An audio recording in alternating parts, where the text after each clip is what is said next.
Campo magnético, professor Soldado. Olá, turma! Sejam bem-vindos à aula do Professor Soldado. Nesta aula, nós vamos iniciar o estudo do magnetismo. Os fenômenos magnéticos, eles são conhecidos pela humanidade desde a antiguidade, porque eles ocorrem de forma espontânea na natureza. Existem algumas pedras que possuem propriedades magnéticas. Nós vamos começar esta aula justamente estudando as propriedades magnéticas, aquilo que é comum a todos os ímãs, sejam naturais ou artificiais. Vamos começar.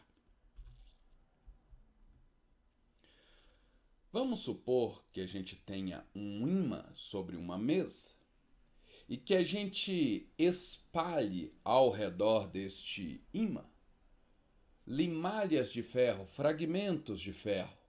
Se a gente fizer isso, a gente vai notar que o ímã ele é capaz de atrair estas limalhas de ferro.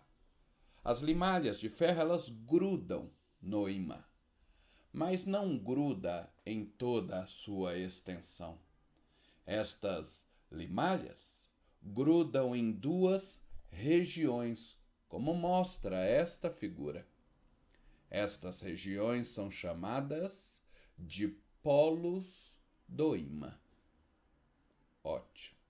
Agora vamos supor que a gente pegue um ímã com o formato de uma agulha e coloque ele sobre um suporte, de forma que ele possa girar livremente. Quando a gente faz isso com uma agulha magnética, a experiência mostra que essa agulha gira até assumir a direção aproximada norte-sul.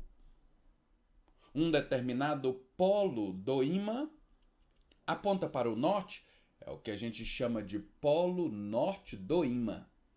E o outro polo do ímã aponta para a região sul da Terra, é o que a gente chama de polo sul do ímã. Então, o polo norte do ímã é aquele polo que aponta para o norte geográfico da Terra. E o polo sul do ímã é aquele polo que aponta para a região sul, para o sul geográfico da Terra. Essa propriedade, ela ocorre porque o planeta Terra gera ao redor de si um campo magnético. E é esse campo magnético que orienta a agulha magnética.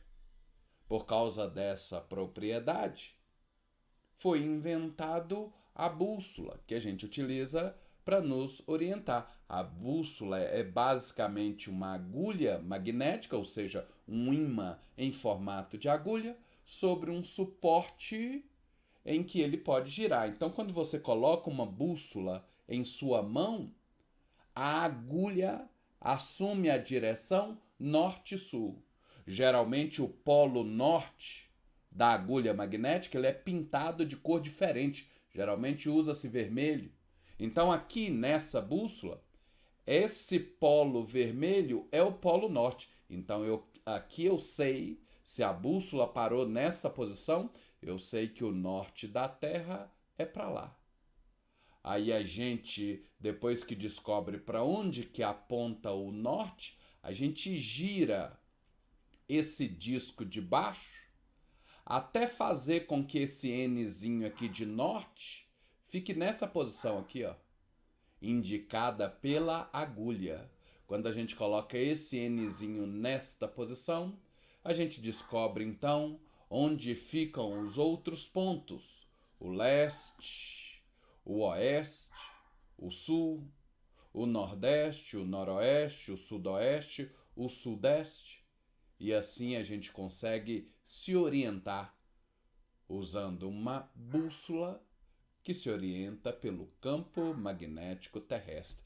Nós vamos discutir em outra aula com mais detalhes o campo magnético terrestre. Por enquanto, basta saber que o polo norte da agulha aponta para o norte geográfico da Terra.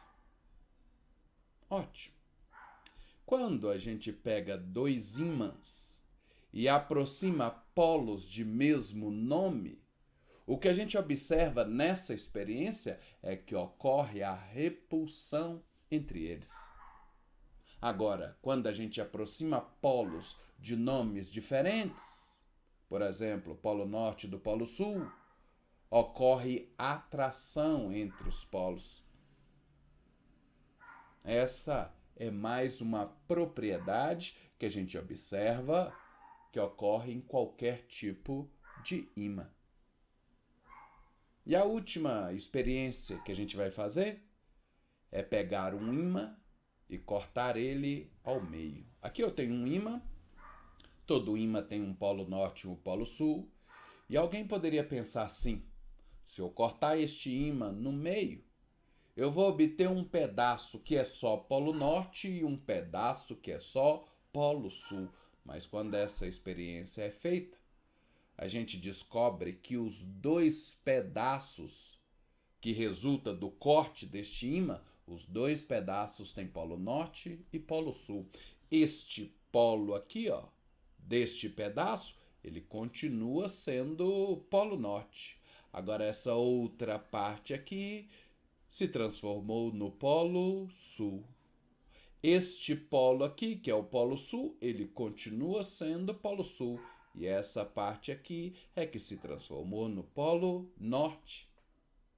Então não tem como separar o polo norte do polo sul. Se você cortar no meio, você obtém dois novos ímãs. E você pode cortar quantas vezes você quiser, por menor que seja o pedaço. Ele vai ter um polo norte e um polo sul. Essa propriedade ela é chamada de inseparabilidade dos polos. Então, estas são as propriedades que são comuns a todos os ímãs. Vamos agora conhecer uma experiência muito importante na história da física, que é uma experiência realizada em 1820 por um cientista chamado Oersted. Esta experiência, ela fundou o eletromagnetismo. Oersted ele estava fazendo uma experiência com circuitos elétricos e demonstrando para seus alunos. Por acaso, existia perto deste circuito uma bússola. E o Oersted ele notou que quando ele ligava o circuito elétrico, quando ele fechava a chave, fazendo uma corrente percorrer o circuito, a agulha magnética se mexia. Ele descobriu nessa experiência que a corrente elétrica ela cria ao seu redor campo magnético. Hoje a gente sabe que todo campo magnético é criado por cargas elétricas em movimento. Até 1820, a eletricidade e o magnetismo eram dois ramos separados da física. A partir de 1820, esses dois ramos se fundiram e formou então o eletromagnetismo. Vamos agora discutir um pouco mais sobre o campo magnético. Quando uma carga está em movimento, ela cria ao seu redor campo magnético. Este campo magnético ele atua sobre outras cargas em movimento, exercendo sobre elas força magnética. Portanto, o campo magnético ele é criado por cargas em movimento e ele é o responsável pela transmissão da força magnética. O campo magnético é uma grandeza vetorial, que a gente representa pela letra B com uma setinha em cima. É chamado de vetor campo magnético ou vetor de indução magnética. A unidade de campo magnético no sistema internacional é o Tesla, representado pela letra T maiúscula. Num determinado ponto do espaço, o campo magnético tem uma direção e um sentido que é representado por um vetor. Se você quiser saber para onde aponta o campo magnético em um determinado ponto do espaço, é só você colocar neste ponto uma agulha magnética com liberdade de movimento. O polo norte desta agulha vai apontar para onde aponta o campo magnético. Quando a gente estudou campo elétrico, a gente viu que o campo elétrico ele pode ser representado por linhas que a gente chama de linhas de força. O mesmo acontece com o campo magnético. Ele pode ser representado por linhas que a gente chama de linhas de indução. Vamos ver então como se representa o campo magnético numa região através de linhas de indução. Vamos supor que numa determinada região do espaço a gente tenha um campo magnético. Por exemplo, neste ponto aqui, eu tenho um campo magnético que foi representado por este vetor B1. Neste outro ponto do espaço aqui, eu tenho um campo magnético que foi representado pelo vetor B2 e assim por diante. Em cada ponto do espaço, eu tenho um campo magnético que pode ser representado por um vetor. Se eu encher essa região de vetores, dá para eu ter uma ideia de qual é a direção, qual é o sentido e qual é a intensidade do campo magnético nesta região. Mas ao invés de encher essa região de vetores, se eu quiser, eu posso usar linhas para substituir os vetores. São as linhas de indução. Essas linhas, elas são tangente aos vetores e têm o mesmo sentido deles. Então essa linha vermelha é uma linha que representa o campo magnético nessa região. Observe que o vetor campo magnético em qualquer ponto da linha é tangente à linha e tem o mesmo sentido dela. Nós vamos ver agora alguns exemplos de linhas de indução representando o campo magnético numa região. Nós vamos primeiro começar com as linhas de indução de um ímã em forma de barra. Aqui está o nosso ímã. Ao redor dele tem um campo magnético representado por essas linhas de indução. Observe as linhas de indução. Elas têm um determinado sentido. As linhas de indução em qualquer tipo de ímã sempre saem do polo norte e entram pelo polo sul. Em qualquer ponto ao redor deste ímã, se eu quiser representar o vetor campo magnético, eu tenho que lembrar que o vetor campo magnético é tangente à linha e tem o mesmo sentido dela. Igual aconteceu com o campo elétrico. O campo elétrico em um determinado ponto era tangente à linha de força e tinha o mesmo sentido dela. Outra coisa, a intensidade do campo magnético está relacionado com a concentração de linhas, com a densidade de linhas. Então aqui assim, as linhas estão mais juntas, então nessa região o campo magnético é mais intenso, do que nessa região aqui mais afastada, onde as linhas de indução estão mais afastadas. Então, onde a concentração de linhas é maior, a intensidade do campo é maior. E assim, através de linhas de indução, a gente tem uma noção da direção, do sentido e da intensidade do campo magnético numa determinada região.